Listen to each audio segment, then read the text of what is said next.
लाली, गुग्गू और बंटी तीनों दोस्त बीच जंगल में खेल रहे थे। दोस्तों, क्यों ना आज हम उस गार के अंदर चलकर देखें जहाँ कोई नहीं जाता। वहाँ जाने से सब डरते हैं। देखो बंटी, हम वहाँ कैसे जा सकते हैं? हमारे मम्मा पापा हमें वहाँ जाने से मना करते हैं। मुझे पता था तुम एक नंबर के डरपोक हो। अगर तुम नहीं चलते तो मैं खुद ही चला जाता हूँ। मैं जानना चाहता हूँ कि आखिर उस गार के अंदर ऐसी क्या चीज है जो वहाँ जाने से सब डरते हैं। नहीं बंटी, मैं डरपोक नहीं हूँ। मैं तुम्हारे साथ चलने के लिए तैयार हूँ। नहीं गुग्गू भैया, ये तुम क्या कह रहे हो? मैं तुम्हें वहाँ नहीं जाने दूंगी क्योंकि मम्मा ने उस तरफ जाने से सख्ती से मना किया है। नहीं लाली, अगर मैं ना गया तो बंटी मेरा मजाक उड़ाएगा, इसीलिए मुझे जाना होगा। मगर गुग्गू भैया, वहाँ पर भूत या चुड़ैल हुई तो? नहीं लाली, भूत वूत कुछ नहीं होता। आज सब पता चल जाएगा। लाली, बंटी और गुग्गू आखिरकार वो तीनों दोस्त उस गार की तरफ चल पड़ते हैं। लाली बहुत डरी हुई थी, मगर वो अपने भाई को अकेला भी नहीं छोड़ सकती थी। देखो बंटी, अभी भी समय है, मान जाओ, अंदर मत जाओ। नहीं लाली, आज मुझे पता करना ही है कि आखिर इस गार के अंदर क्या बात है। इतना कहकर बंटी उस गार के अंदर चला जाता है। आज पता चल जाएगा, अंदर कोई भूत वूत नहीं।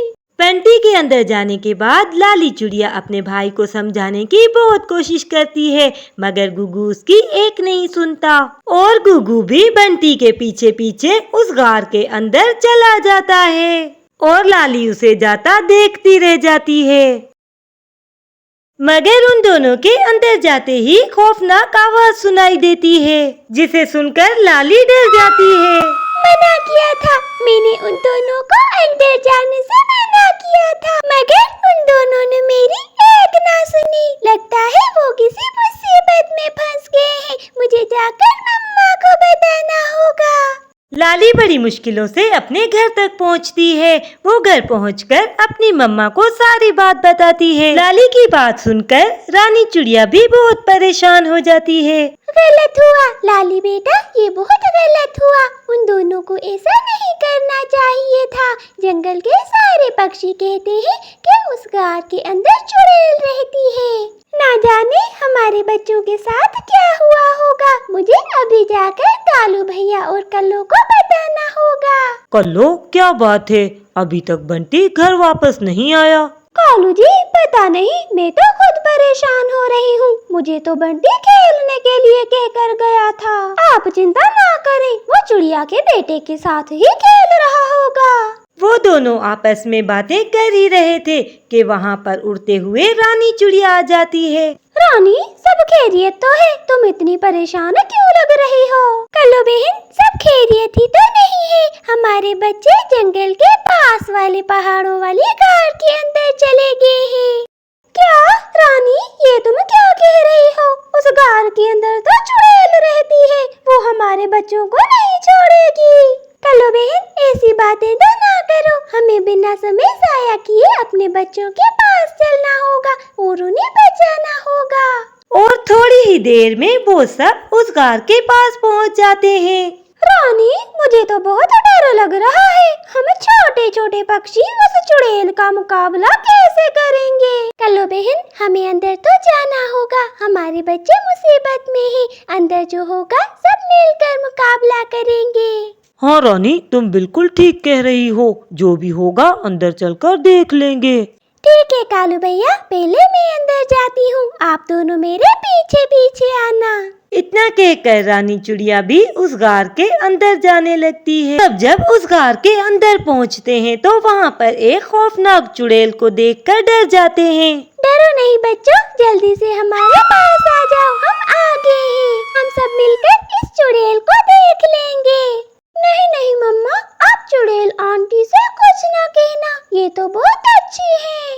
गुग्गू, ये तुम क्या कह रहे हो? कहीं इस चुड़ैल ने तुम पर कोई जादू वादू तो नहीं कर दिया? नहीं रानी आंटी, गुग्गू बिल्कुल ठीक कह रहा है। ये चुड़ैल आंटी तो बहुत अच्छी है, ये पक्षी बच्चों से बहुत प्यार करती हैं। चिड़िया, तुम्हारे बच्चे बिल्कुल ठीक कह रहे हैं। मैं हमेशा से ऐसी ना थी, मेरी कोई संतान ना थी, इसीलिए मेरे पति ने मुझे मार दिया, जिसके बाद मैं चुड़ैल बन गई। इसीलिए मुझे बच्चे बहुत पसंद है, मगर मुझे कोई भी अपने बच्चों के पास नहीं आने देता, मुझसे सब डरते हैं। और पहली दफा ये बच्चे बिना डरे मेरे पास आए हैं तो मुझे बहुत अच्छा लगा। उस चुड़ैल की बात सुनकर उन पक्षियों की जान में जान आ जाती है कि वो अब उनको नुकसान नहीं पहुंचाएगी। और फिर इसके बाद वो चुड़ैल उन सब पक्षी बच्चों की दोस्त बन जाती है। दूर किसी जंगल में रानी नाम की चिड़िया अपने 2 बच्चों के साथ एक पेड़ पर रहा करती थी। वो जिस पेड़ पर रहा करती थी वो हरा भरा तो जरूर था, मगर उस पर कोई फल न लगता था। मगर फिर भी रानी चिड़िया उस पेड़ का बहुत ख्याल रखती थी, क्योंकि इसी पेड़ पर उसकी मम्मा भी रहती थी। मैं इस पेड़ को जल्दी जल्दी पानी दे देती हूँ, क्योंकि मुझे अपने बच्चों के लिए खाना ढूंढने बहुत दूर जाना पड़ेगा। रानी चिड़िया अभी इतना कहती है कि वहाँ पर उसकी पड़ोसन कल्लो कवि आ जाती है। रानी, तुम पागल तो नहीं हो? तुम हमेशा इस पेड़ की खिदमतें करती रहती हो। देखो, आज तक तुम्हें इस पेड़ ने कोई फल तो दिया नहीं, तो खामखाई तुम इस पेड़ को पानी क्यों देती रहती हो? और मुझे देखो, मैंने अपना घर एक ऐसे पेड़ पर बनाया है जहाँ पर बहुत से फल लगे हैं, और मुझे खाना लेने कहीं दूर भी नहीं जाना पड़ता, और मैं अपने पेड़ को पानी भी नहीं देती। देखो कल्लू बहन, मैं इस पेड़ को किसी फल की लालच में पानी नहीं देती, बल्कि इस पेड़ से तो मेरा बहुत पुराना ताल्लुक है, क्योंकि काफी अरसा पहले इसी पेड़ पर मेरी माँ रहा करती थी, और मम्मा के जाने के बाद मैंने भी अपना घर इसी पेड़ पर ही बना लिया, इसीलिए ये पेड़ मुझे बहुत प्यारा है। रानी की बात सुनकर कल्लो रानी पर हंसने लगती है।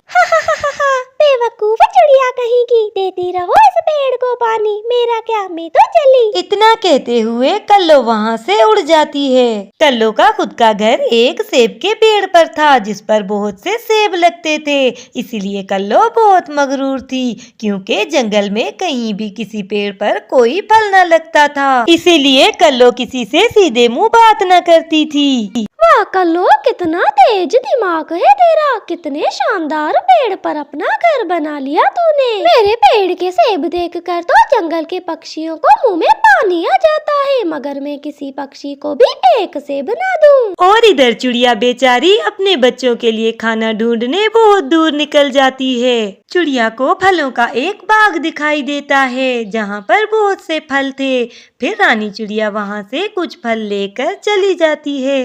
काश कल्लू की तरह मेरे पेड़ पर भी कोई फल लगता, तो मुझे अपने बच्चों के लिए फल लेने इतना दूर न आना पड़ता। चलो कोई बात नहीं, फिर भी मुझे अपने बच्चों के लिए कुछ फल तो मिल गया। इतना कहकर रानी चिड़िया वहाँ से कुछ फल लेकर चली जाती है। इधर रानी चिड़िया के बच्चे अपनी मम्मा का इंतजार कर रहे थे। भाई, हमारी मम्मा को हमारे लिए फल लेने कितना दूर जाना पड़ता है। हाँ लाली बहन, अगर हमारे पेड़ पर भी कोई फल होता तो हमारी मम्मा को इतना दूर न जाना पड़ता।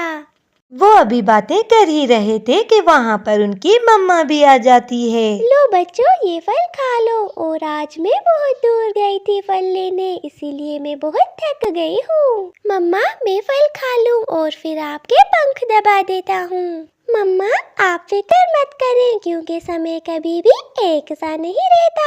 एक दिन हमारे पास भी बहुत से फल होंगे और आपको इतनी मेहनत ना करनी पड़ेगी। चलो बच्चों, अब बातें बंद करो और जल्दी से ये फल खा लो। उसके बाद वो सब मिलकर उस फल को खा लेते हैं। इसके बाद यूं ही कुछ अरसा गुजर जाता है। अब जंगल के सारे करीब करीब फल खत्म हो चुके थे, इसलिए जंगल के सारे पक्षी बहुत परेशान थे। दोस्तों, दोस्तों, जंगल में जो भी फल फ्रूट है सारे खत्म हो चुके हैं, मगर एक कल्लू का ही पेड़ है जिस पर सेब लगे हैं। मगर हम अच्छी तरह जानते हैं कि कल्लू अपने एक भी सेब को हमें हाथ नहीं लगाने देगी। और कल से मैं और मेरे बच्चे भी भूखे हैं। अब मुझे समझ नहीं आ रहा कि हम सब क्या करें। रानी बहन, तुम्हारी बात बिल्कुल ठीक है, मगर अब कोई और रास्ता भी नहीं। हमारे बच्चे भूख पर हैं। हमें एक दफा चलकर कल्लू से फल मांग लेने चाहिए, शायद उसे हम पर दया आ जाए। रानी कबूतर की बात मान लेती है। वो कबूतर के साथ कल्लू के घर पहुंच जाती है। कहो छोटी चिड़िया, कैसे आना हुआ आज? देखो कल्लू बहन, जंगल के सारे फल खत्म हो चुके हैं और हम आपसे कुछ फल लेने आए हैं। फल खत्म हो गए हैं तो मैं क्या करूं? जाओ अपने पेड़ से फल मांगो जिसकी दिन रात तुम खिदमतें करती हो।